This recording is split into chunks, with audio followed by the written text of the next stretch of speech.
It was in 1975. I was on a ship called the Texaco, Spain, and we were heading north towards Europe. It was the evening time, and I was reading a magazine there. In the magazine was an article about how this captain saw three sister ships, one after the other, heading in the northerly direction, right in the middle of the ocean. A very rare sight indeed. It would be.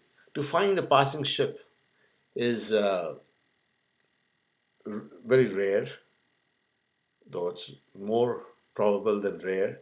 Then finding two ships, one after the other, sister ships, in the middle of the ocean is rarer. And to find three of them, one after the other, it's like possibilities are very, very limited. But anyway, friends, these are the three ships, and I was on the last ship.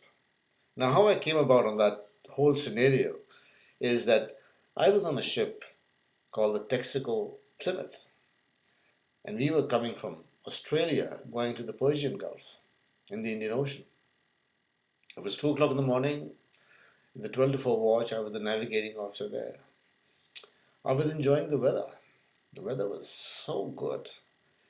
Moon was out, all the stars were visible, and there was a light breeze blowing, and the temperature was just right, around 25 degrees centigrade. Fantastic. The humidity was also absolutely perfect. And my mind was wandering, I was meditating, I was singing, and suddenly that whole thing was broken. The whole piece was broken by the ship suddenly slowing down and the phone ringing. I picked up the phone. It was the engine room. Sandy, we have a problem. We're going to start in about 20 minutes. We're slowing down. We're shutting down the ship for a while. I said, okay, fine.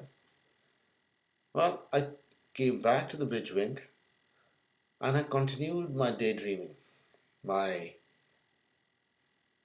visualization of what I was doing in that perfect weather. The watch finished. The ship hadn't moved yet. I went to sleep. I came back in the morning. The ship was still there. What had happened? The engine room, all the bearings of the steam turbine had gone. There are three pumps, one after the other. That's a standby mode. The first one failed, the second one kicks in, the second one failed, the third one kicks in. All three failed. And then there's a gravity tank which reduces the engine speed, specifically because now you are going in the wrong direction, wrong area. That lubrication is only for slowing down the ship, not for running it. But it went past that also. So all the bearings had gone. Enough of the engineering stuff. I don't think that's boring stuff. What I'm trying to tell you is something more exciting. The ship now was drifting towards Bandar Aceh, and our position was we were 1,000 miles south of Sri Lanka, and it was 600 miles east, or rather west of Bandar Aceh, and we were drifting eastwards at the rate of 4 knots. That means in 96 miles, nautical miles, in one day we were drifting eastwards with the equatorial current. And this, in a perfect weather, was great. The crew was enjoying the fishing part. They had rigged up some special hooks and they were fishing and getting big sharks. We used to have shark meat for the next 15 days, every day fresh shark meat. And now the idea was we had to get towed.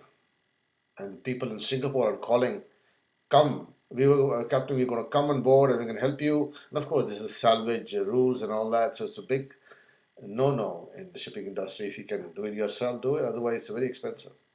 But we get one of our sister ships to come and help us. He was supposed to, they were supposed to, she was supposed to tow us.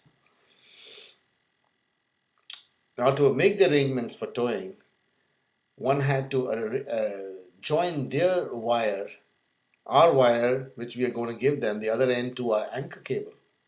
and then it's a big shackle, like a clamp between the two things. The shackle, the shackle here and the shackle here had to be joined. So I volunteered for the job. I said I could do that because I used to love all this heavy duty stuff. And of course, they lowered me down to the water level, towards the water. They dropped the anchor down and put the wire there. And I was supposed to join into the big thing with the shackle, which they're hanging from top. And I could just guide it down below. I was about 10 feet above the water, maybe 8 feet. I mean, my feet were dangling, so I'll be, if you look at the bottom of my feet, it's about 8, maybe 5 feet. And suddenly somebody on top says, "Oh, don't look down, don't look down." I said, "Why shouldn't I look down?" "Don't look down." And I don't like riddles. So I looked down, and there, to my amazement, was, I would say, a great hammerhead shark with its pups, with its babies, looking at me. And there I'm looking at the shark eye to eye. If I had shown fear then, it could just jump up and grab me. What is 5 feet for a 20-foot shark? So I kept looking at her, kept looking at the baby. I told them, "I'm in peace here. I don't mean any harm to you. I'm just putting the shackle here. That's what I'm doing. You're beautiful. Your baby's beautiful. Everything great. Now I've seen you. You've seen me. Why don't you go away?" But for 20 minutes, it kept moving around and then it went away. Well, I finished my job in hand, came up, the ship came, we towed up, and it started pulling us towards Sri Lanka. Now, since the ship which was towing us, Texaco Southampton, they were using their wire and they were going to Ras Tanura, and when they opened the tow up, the wire would have been retrieved by us. They'll be without the water, the wire. So they'll be non-compliant. So they asked another sister ship who was coming from Singapore and going towards Europe to give their wire to the ship towing us. The Texaco Cardiff came one morning and started giving their wire to the people, to the Texaco Southampton. And while they were doing that, of course, they were about the same distance as they were towing us. So they're going in another direction. And that is the time the captain took that picture.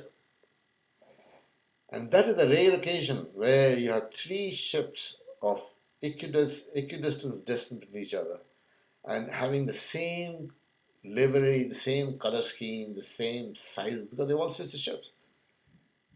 And this is how this tale came about. And secondly, how rare is it to have three ships going there? And how rare is it that we are talking about it?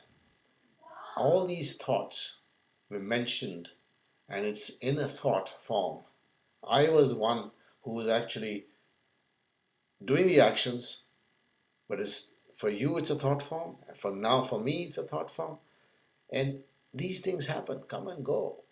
But the main thing is it's exciting to look in the eyes of the shark and exciting to be towed for about 1,000 miles with at about 7 knots and reach safely back home.